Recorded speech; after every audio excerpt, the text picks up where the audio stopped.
First, thank you for coming. An incredibly sad day on so many levels, but I'm joined today by the mayor of Pontiac, Tim Greimel, City Councilwoman Melanie Rutherford. We also have Kristen Blevins from Common Ground, and she can answer questions as it relates to what we'll talk about in a minute, and also Adam Genovi, who is the Chief Operating Officer from Oakland Community Health Network. And the reason I asked members from Common Ground and from the Health Network to be here was this tragedy is fundamentally evidentiary of the breakdown of our mental health system in America. We don't give our mental health providers and systems enough support and have enough resources at their fingertips for a full continuum of services. They do an amazing job with what they have, but I've been saying for years on the federal and state level that they've walked away from so much funding and key funding of programs, going back to when I was a senator and they discontinued funding of Lafayette Clinic and Clinton Valley and a host of other kinds of mental health services. And this tragedy was based in a mental health crisis. We had a situation where at approximately 3:10 p.m. our deputies were dispatched in the area of the 200 block of Branch Street, and they were told that a 10-year-old girl knocked on a door and said that her family was dead in a field. And so the deputies fanned out and began to search the area, which was formerly the Lakeside Housing Projects. There's a large amount of vacant fields in that area, and tragically they located the deceased mom, a 35-year-old mother, and her two sons, ages 3 and 9. And so thankfully the young girl managed to survive. She's still hospitalized. She's in stable condition with hypothermia, kinds of conditional symptoms, if you will. Again, the mother is Monica Kennedy. She's 35. The sons are Kyle and Malik, and aged 9 and 3. The 10-year-old daughter, as I said, is in the hospital in stable condition.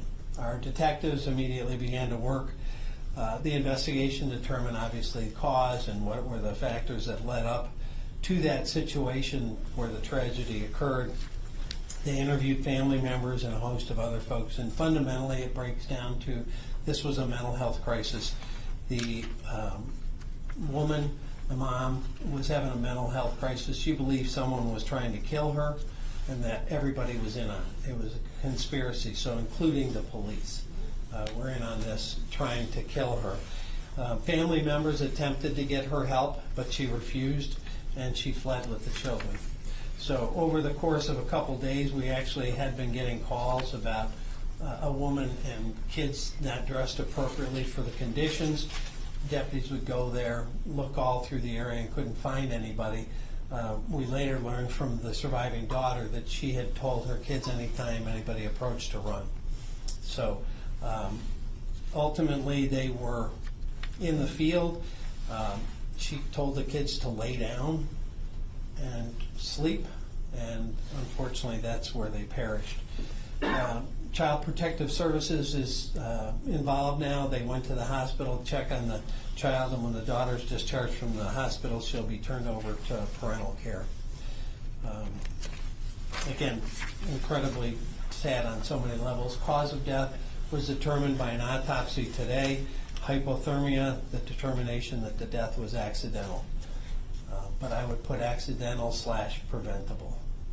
If we have more conversations, sometimes tough conversations, that it takes strength to ask for help, it's not weakness, and that it's encouraged, and we have more available mental health services to everybody, I think it will go a long way. All across society, we're seeing more and more people that are anxious, depressed. We're responding daily to suicides and overdoses, and oftentimes overdoses are self-medication. And so basically we're seeing death every day as a result of the mental health crisis in this country. And it sure would be nice if Washington and Lansing tuned in on that. So as we move forward, that's going to be our message. We're going to try to push some of that into the community. With me, as I said, we have some of the resources that are available, and they can speak to it. I don't know if either of you want to say anything first. Whoever wants to go first. So I asked them to come again to speak to the resources, the mental health resources and the support services that we have. In Oakland County, we're blessed to have dedicated, great people.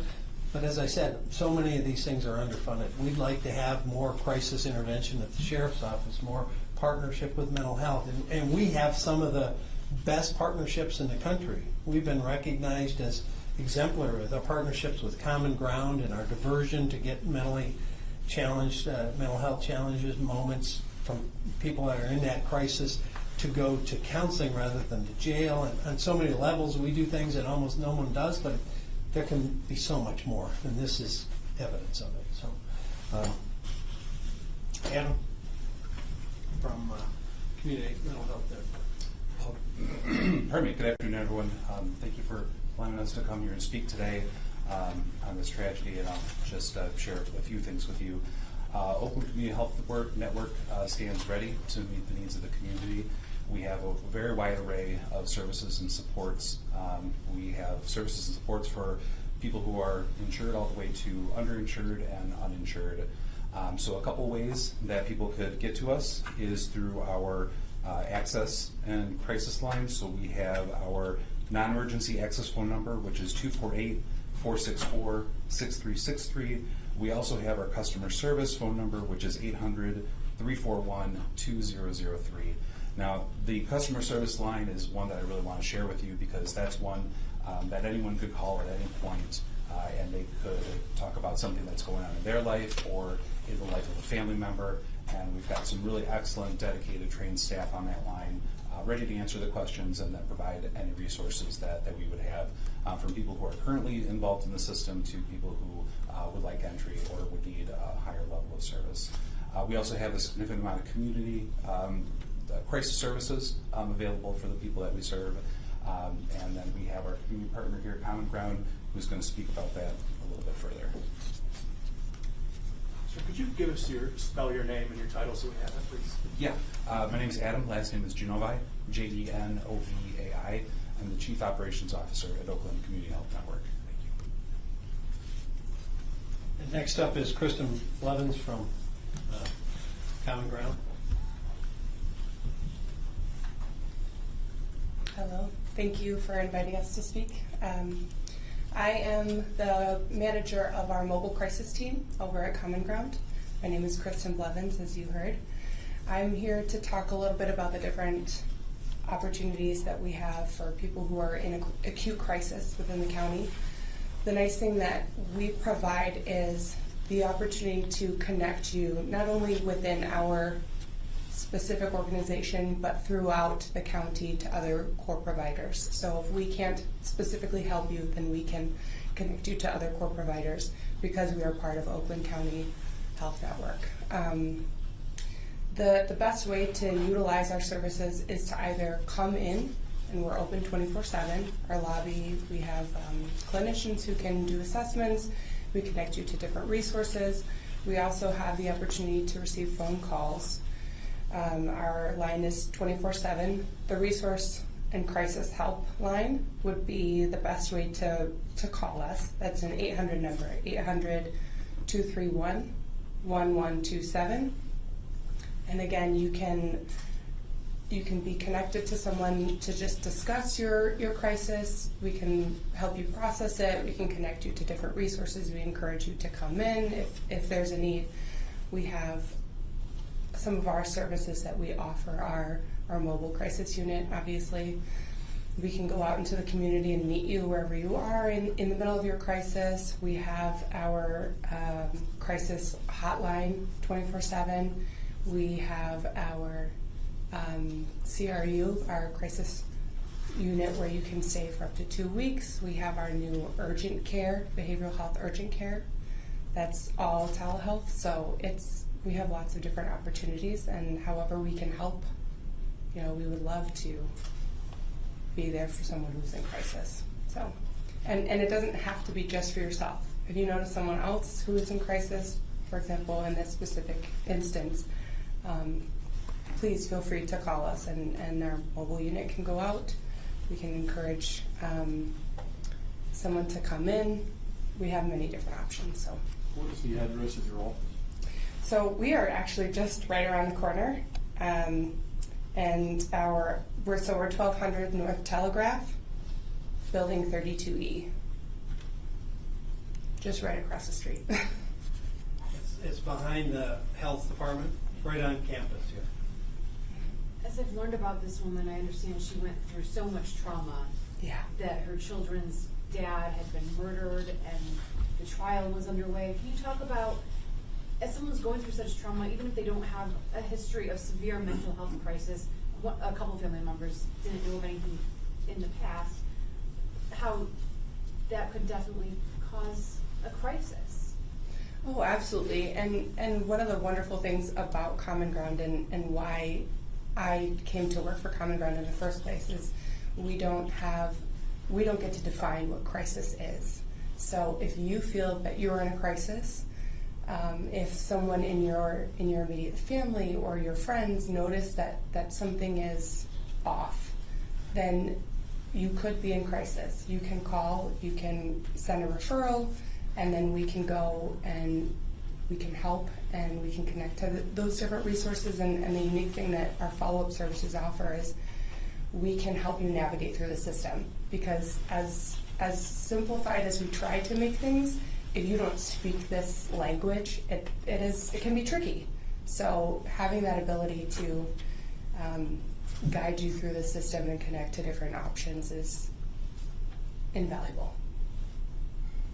Sheriff, can I ask you a follow-up question? Sure. We know that this happens in communities all over America, especially in these cold winter months. And there's a lot of policies in place in various police departments. Is there anything here specifically you'd like to see be done policy-wise to maybe see if there's more that deputies can do to help prevent this situation, or really what else can police officers do in this situation to help someone like this? Well, we're already proactive, so we'll look for people, or if we see people. We have a lot of programs. We run a Coats for the Cold, where we collect thousands of coats every year. We just concluded that. Now they're in the process of being given out. We have gloves and mittens oftentimes in the cars. Our deputies are alert to not having appropriate clothing, and they talk to kids. And so our Pontiac substations especially focused on that, because you'll often see folks out in the street of the community that may not have the resources or those situations. We partner with some of the shelters and with the mental health community. So if it's just homelessness, and I say just because that's a massive challenge on its own, but if it's homelessness and not necessarily a mental health component, then we'll seek to connect them with a shelter or some other kinds of services. If it's got a dual componency, like where you have mental health plus homelessness, which often is the case, that sometimes is what leads to the homelessness, then we'll partner with our mental health providers and look for process on this. And I'm coming back to the state and federal government. This has to be a priority, and they have to be giving non-encumbered grants to communities. It's so important to me. A year and a half ago, we had to cut our budget by $1.3 million at the sheriff's office. And in that moment, I actually cut more than that, and then added back 2 positions that are strictly focused on mental health. We have a mental health practitioner that is embedded with our Pontiac substation that goes to calls, and we have a peer-to-peer person that's full-time that focuses on mental health internally and also partners on external. So that's the kind of priority I made it. Even when I had to cut a big chunk of money, I felt we needed to go beyond that to bring this into the fold. But that's not clearly optimal. We need to have that broadly based, and the state and the federal government could have a wider array of services and continuum services than is available. And through grants and a process, there's a way to get there. I also want to add that she went behind me. We have County Commissioner Angela Powell from Pontiac, represents Pontiac here. She was over there. And she moves quickly. Sheriff, could we get back to Monica Kennedy and her children? What do we know about them? Where did they live, or where were they living? When did they start wandering and door knocking for food and the like? Well, they have an apartment. I think most of this crisis was based on our preliminary information, was based on a mental health crisis. They had housing, and they had family that cared.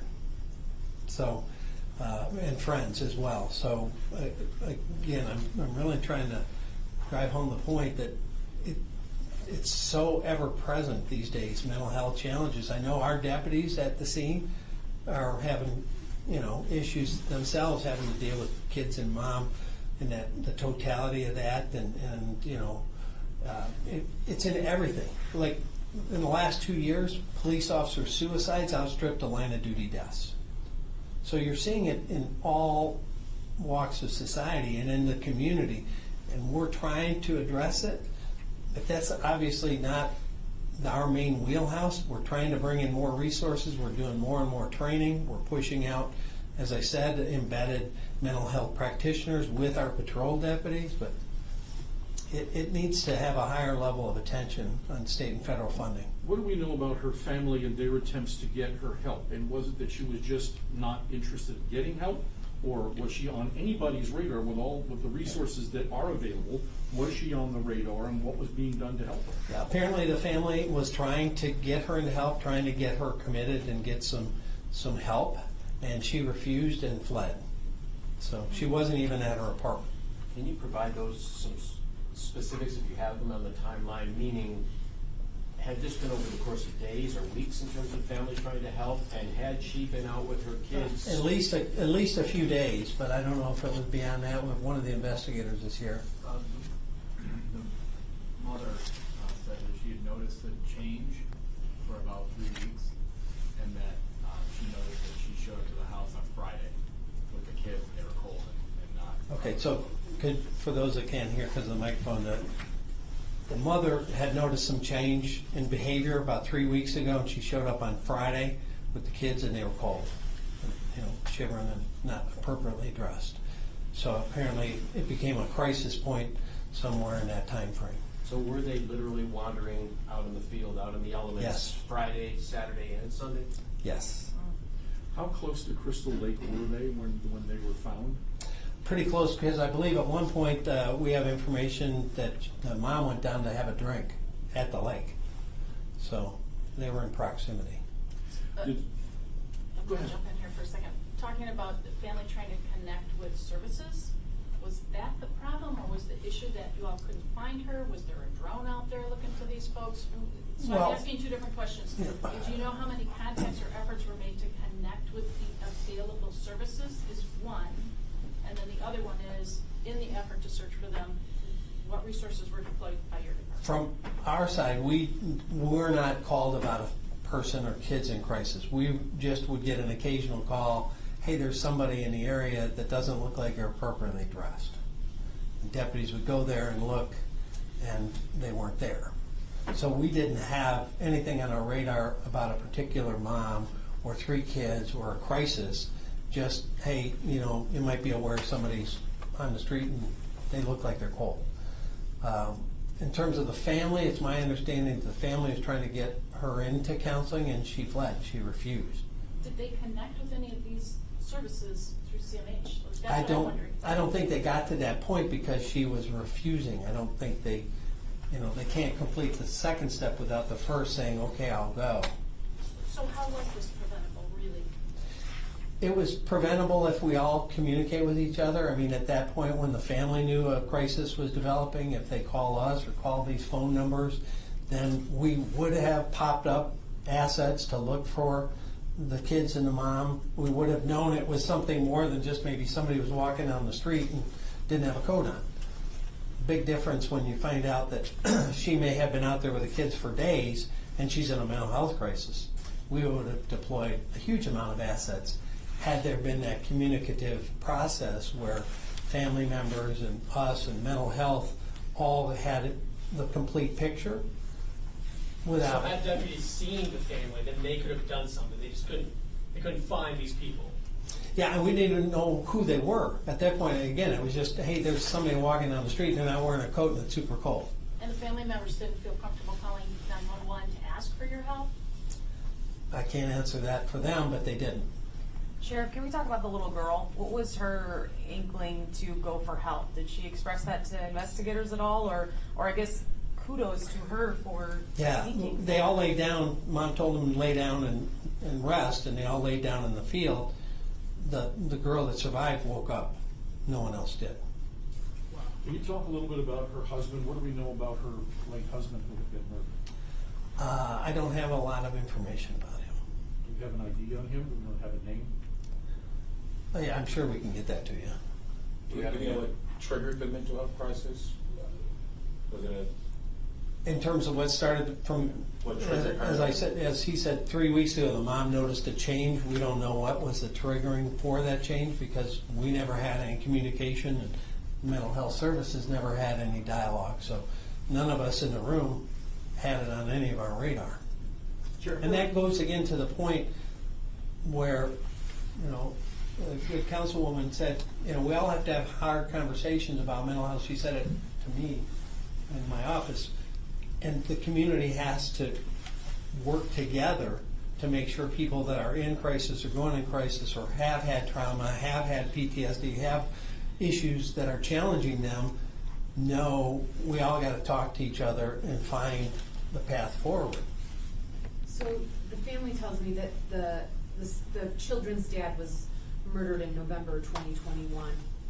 Does there need to be extra resources for crime victims or survivors of such trauma too? Yeah, I mean, especially, yeah, without question, and that's something we always encourage and try to provide, but again, that goes to resources. I mean, I'd love to be able to assign follow-up to everybody that's ever been a victim of a serious crime.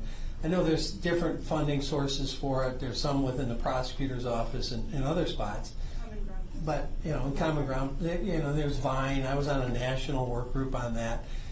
But there could be more.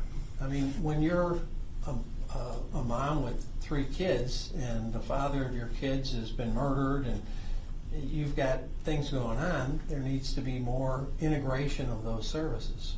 Are you talking about early intervention? Because at the stage she was in the last week, she wasn't going to be inclined to reach out for any kind of help, Right. even if she was in a mental capacity where she could. It sounds like she wasn't there. And if mom noticed that there was something off, something changing, and she felt comfortable and even knew the phone number, maybe that's the time for a phone call. And then, you know, there's a collaborative, okay, what can we do now to intervene to help in this situation? Well, the comfort is the word that you're using. If she's comfortable, and that suggests a disconnect, which I've covered for 9 months now in the city. There are folks who aren't comfortable making that call. Do you Well, have any ideas if it's about- not to us, we're talking call mental health services, call anybody. Government. And that's what we're saying. We have to have that hard conversation in all communities. You know, cops were always, well, I'm tough. I don't need anybody to talk to. And, you know, the councilwoman spoke to how and you can speak for yourself on that.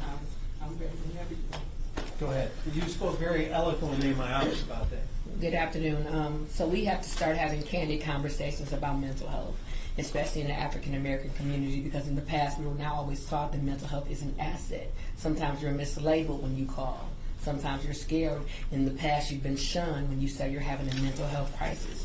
And so what I believe is when we start having real conversations and making mental health a normal conversation, that's how you can change the community. Because what normally happens is when you have a mental health crisis, you are scared because you don't want to be shunned, you don't want to be mislabeled, you don't want to be ridiculed. And sometimes, especially as an African American woman, we are taught to be strong. It's called the strong women syndrome.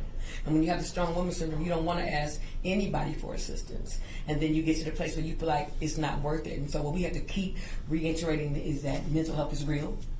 It is something that is normal.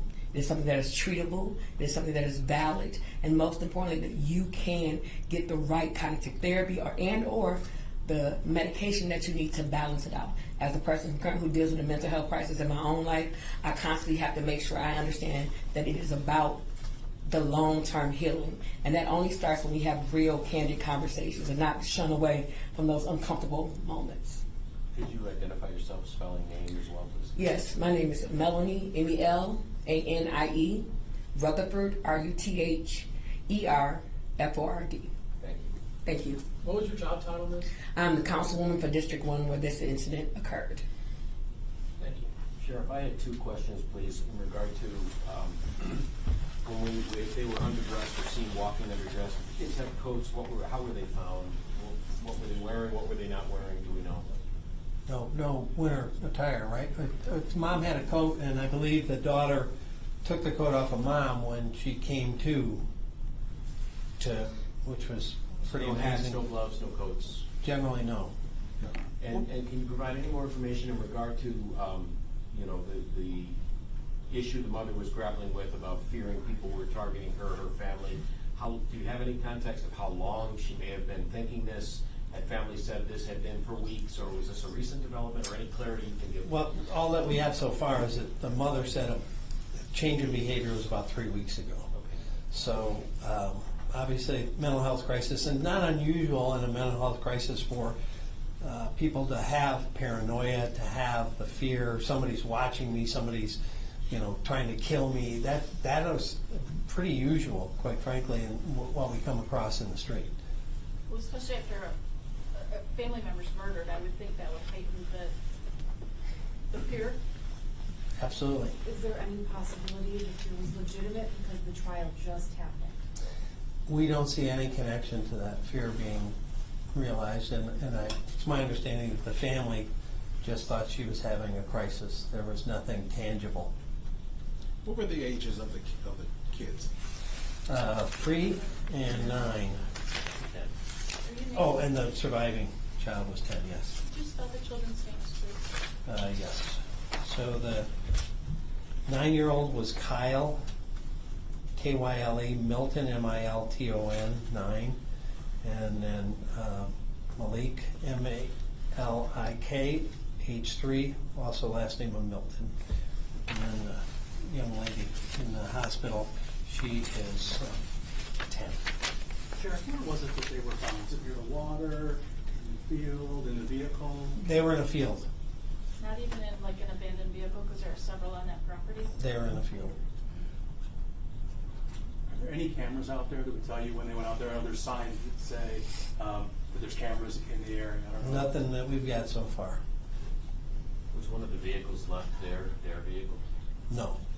So they, and distance from their apartment, did they walk there? They had been walking all over the area. Okay. Yes. Do we know how far from their apartment to where they were found? Maybe a mile. Thank you. Appreciate it, sir. So, you guys, Mayor? Obviously, this is a horrible, heart-wrenching tragedy.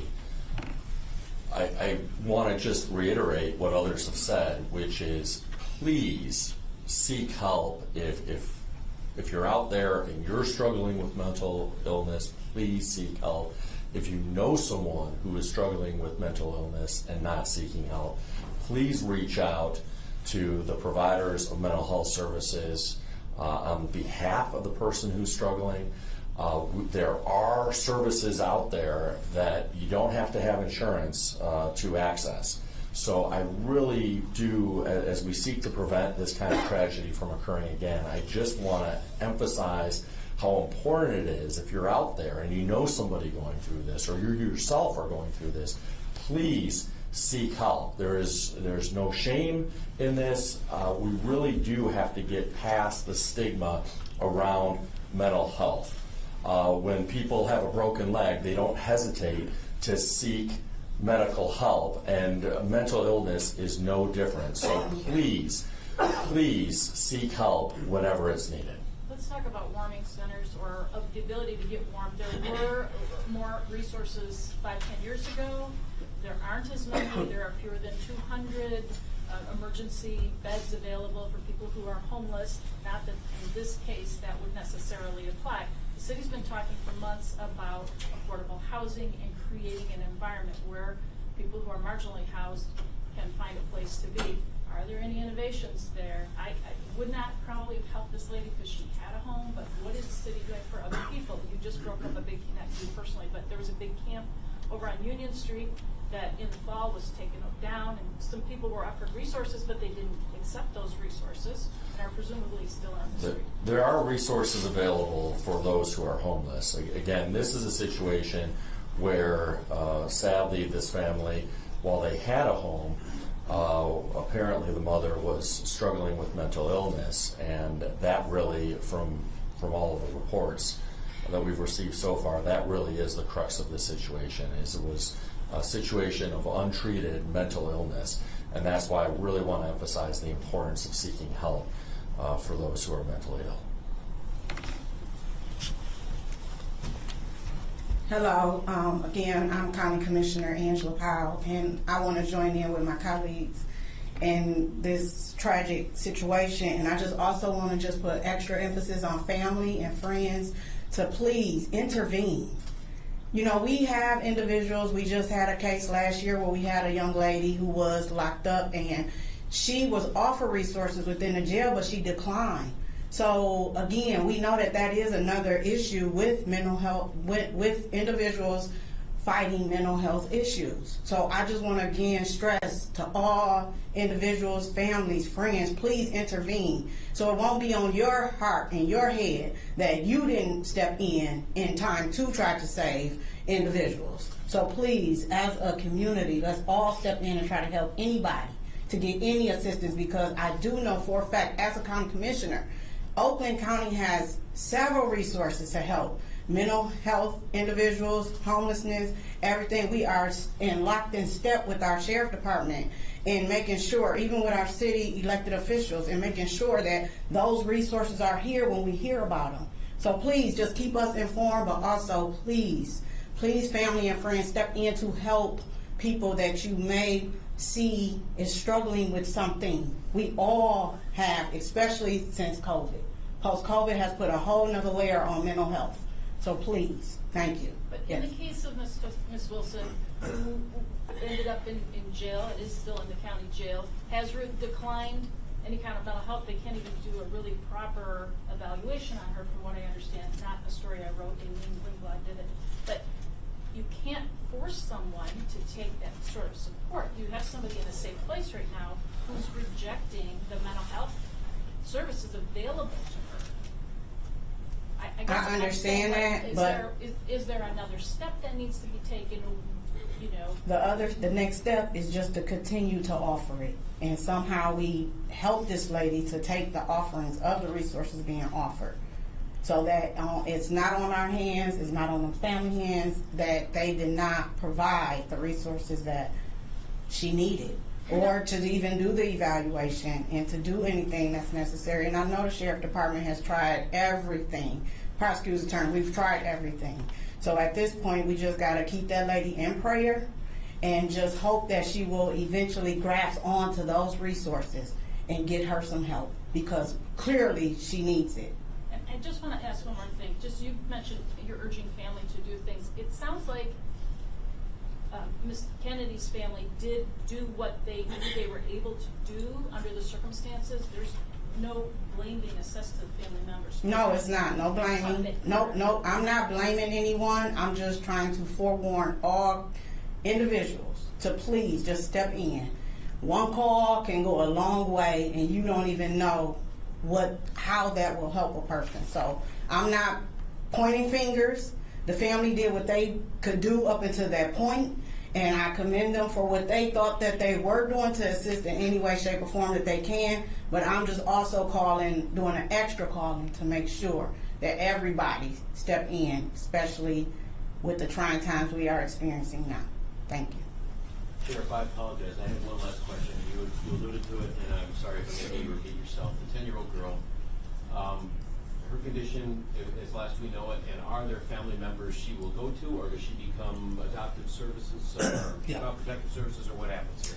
She is in stable condition, and when she's discharged from the hospital, she'll be with her family, family members. By stable, you mean non-life-threatening? Life-threatening? I know there's... You know, you don't know until you know, but it appears that way. Is she facing any amputations or anything like that, thinking about being so cold? Nothing at this point. She appears to be recovering well. And that's our hope and prayer, obviously. And to your point, again, that goes to, it's not finger pointing, but it needs to be a more cohesive, communicative effort. And it's not just this, it's everything. I mean, we've talked about this with school threats. If a kid hears something at school and tells his parents and they don't tell the school or tell us, that's an issue. That's a challenge. So we have to communicate and then make sure that that child, if he's got something going on, gets the mental health resource or whatever he's got going on. If we aren't all looped in and talking to each other as a community, people and problems will fall through the crack. I have one more question for you folks. What's your capacity? We're going to write these stories, and you may see an uptick in calls from family members or people who are experiencing crises. What's your capacity to help them over the next few days, or even over the long term? We're ready. What does that mean? Can you help 10 people or 150? I mean, you really can't quantify it. It's because it's the nature of the crisis service. And you can't say, there's different programs and there are different variables to it. So it's really hard to say that we can serve 10, we can serve 100, we can serve 1,000. But we accept the challenges. We see ebbs and flows with the calls that comes in, with the call volumes. So we're staffed, we're ready for it. Common Ground is ready for it. So just give us a call. I think people might not understand too, if someone's not lucid and they're a danger to their children, they don't need to be willing to get help. Right. Can Exactly. you talk about that a little Yeah, bit? if they're a danger to themselves or others, that's something that we can do a committal on. And so, I guess in the communication phase, if the family sees something's going into a dangerous phase for that person or their children, that's when the communication has to occur on a broad base, either with mental health providers or us, so that intervention can occur. I think families might be afraid because they don't want someone who's going through a mental health crisis to lose their children long term. Can you talk about that?